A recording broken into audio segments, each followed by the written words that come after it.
Hi everyone, I'm Kyle Bechet, and this is the AAF Exchange, a podcast from the American Action Forum, where experts provide clear, data-driven insights into today's economic and domestic policy issues. Welcome, and thank you for tuning in. On this episode of the AAF Exchange, housing unaffordability, global climate strategy, and drug market competition. Joining us to discuss all of this are Director of Competition Policy, Fred Ashton, Director of Energy and Environmental Policy, Pomerleau, and Director of Healthcare Policy, Michael Baker. Fred, welcome back. Thank you, Kyle, for having me. You have a full boat here today. Yeah, I know. 3 people. We got a lot to get to, so let's just jump right into things. President Trump recently assigned at least partial blame for the nation's rising home prices on nation's home builders, comparing them to the OPEC cartel. You've pushed back on this in a recent piece, but why are housing prices so high right now? So let's start with President Trump's accusation. He basically accused the nation's largest home builders of restricting housing supply by sitting on 2 million underdeveloped lots, the same way OPEC would restrict output if it wanted prices of oil to rise. Now, there's a lot of reasons home prices are really high. My research looked into, are President Trump's accusations correct? Are the nation's largest home builders sitting on lots to restrict housing supply? And the short answer is no. The home building market is very competitive. There are tens of thousands of businesses that build single-family homes. Most of them are small local ones. There are several hundred large national home builders, and the top 2 do have a significant market share. Now, is it a market share that would lead, let's say, antitrust investigators to be concerned about market power?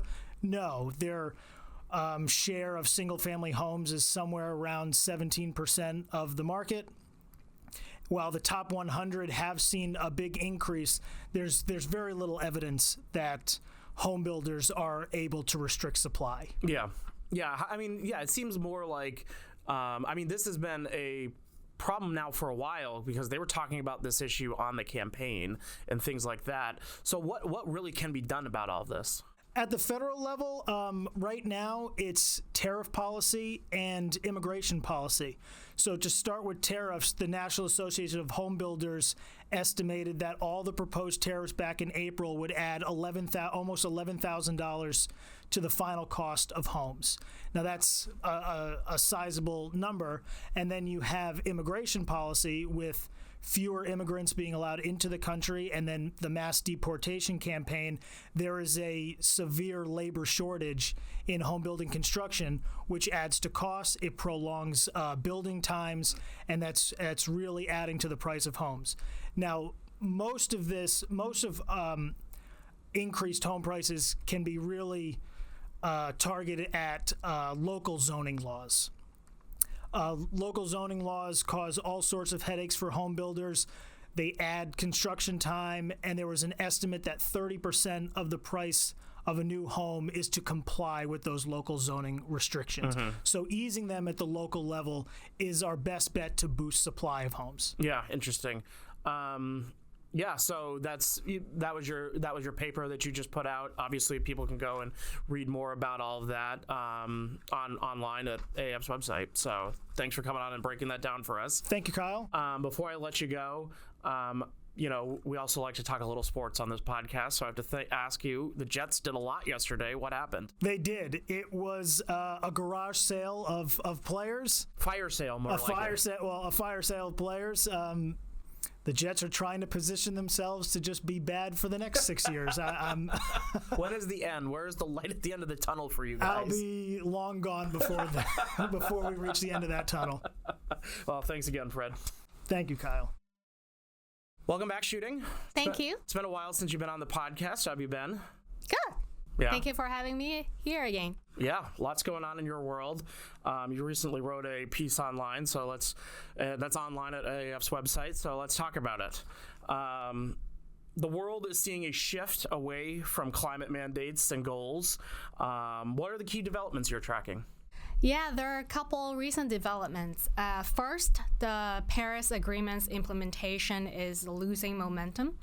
A decade after the first adoption of the event, the Paris Agreement, less than 1/3 of the total member countries, about 64, submitted their climate plans this year. A lot of the countries are off targets. So secondly, the global carbon tax on shipping emissions at the UN, that was widely expected to be adopted last month. However, with the Trump administration's strong opposition to the tax and threat of retaliating any countries that would support such a policy, the International Maritime Organization last month decided to delay the vote by a year. So they will not decide to or implement the tax or not until October next year. Lastly, with a lot of countries seem to be following the United States lead in paring back the electric vehicle mandates. So in the United States, we know the One Big Beautiful Bill has repealed all the EV credits. For other countries, you've seen that Canada has put a pause on its EV mandate. The European Union is currently under tremendous pressure to revisit the EV mandate. So you kind of see this big trend globally of shifting away of big climate mandates and targets. Mm-hmm. So what's driving this shift away from these policies? Yeah, that's a good question. I think there are two main drivers. First, these really big climate goals and mandates, they're very costly.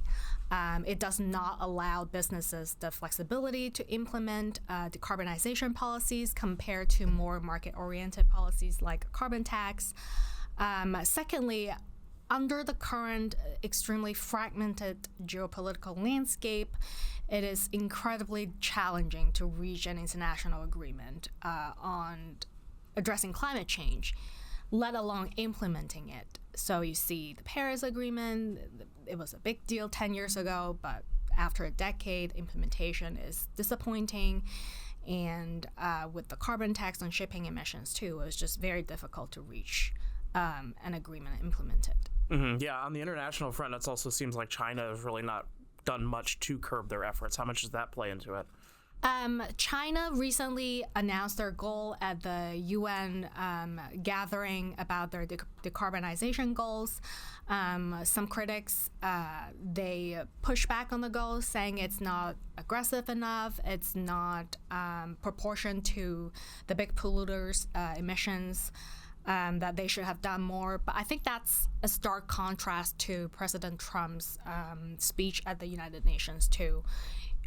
Dismissing the need of addressing climate change or denouncing any sort of climate actions. Yeah, interesting. So given these rollbacks that you've outlined, I mean, it's not politically popular everywhere. Where do we go from here? I mean, where is the middle ground?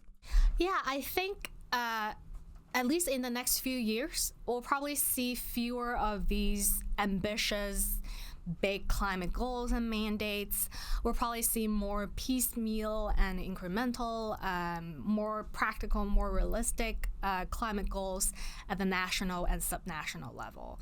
I should also add that I think the overall decarbonization trend is still happening, even though it has slowed down a little bit. I think the decarbonization will mostly come from the private sector, big corporations that have internal strategic plans to do more on the emissions reduction front. Interesting. Well, Shooting, thanks for coming on and breaking that down for us.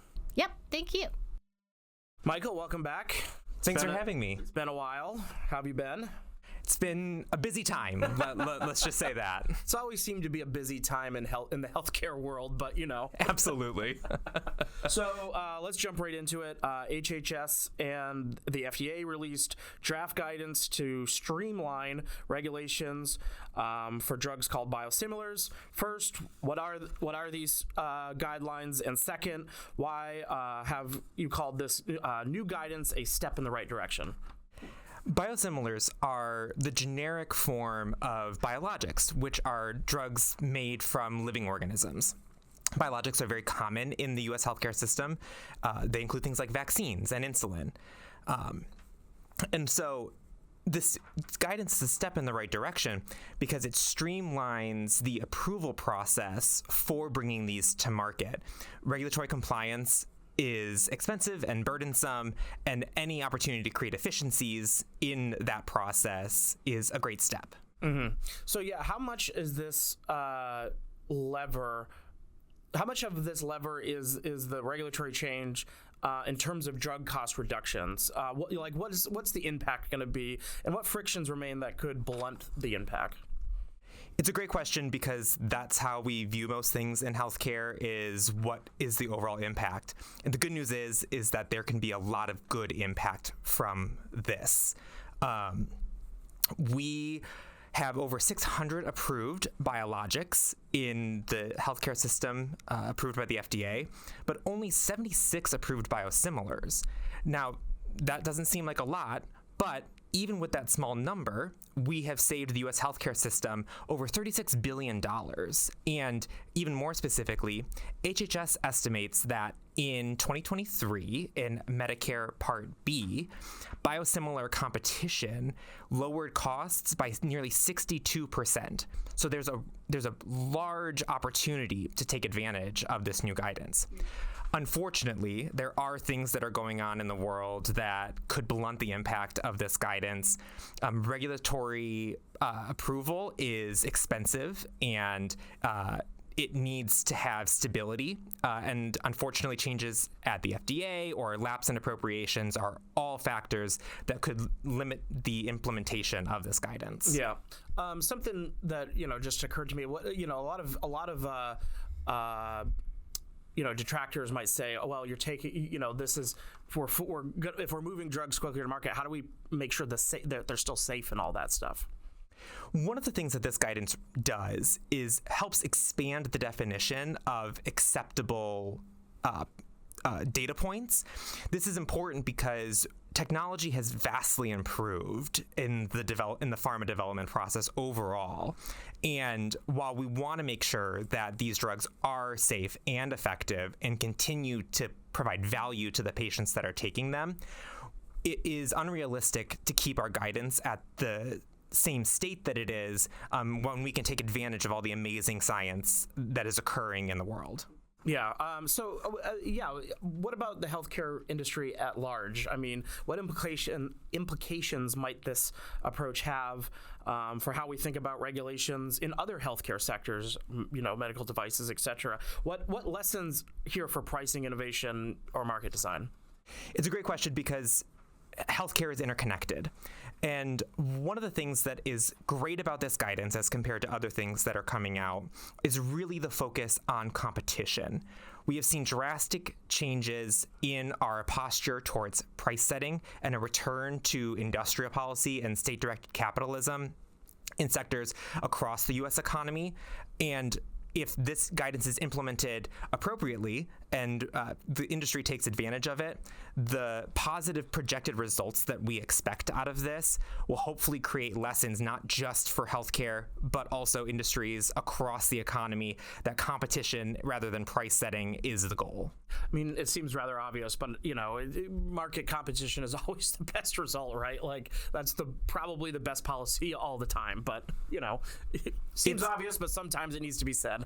It does need to be said because sometimes we forget we are so used to having the benefits of market competition and we don't realize how much sensitivity we have in it. And so sometimes we get distracted by shiny price setting tools. But if we focus back in on competition, I think we will have a more responsive healthcare system and really generate the savings that everyone is looking for. Yeah. So this was a great piece in your last weekly checkup that you wrote about all this. So people should definitely go sign up for the weekly checkup because you're talking about this all the time. And hopefully we can continue talking about market-based competition in healthcare. Michael, thanks for joining us. Absolutely. Thanks for having me back. I hope you enjoyed this conversation.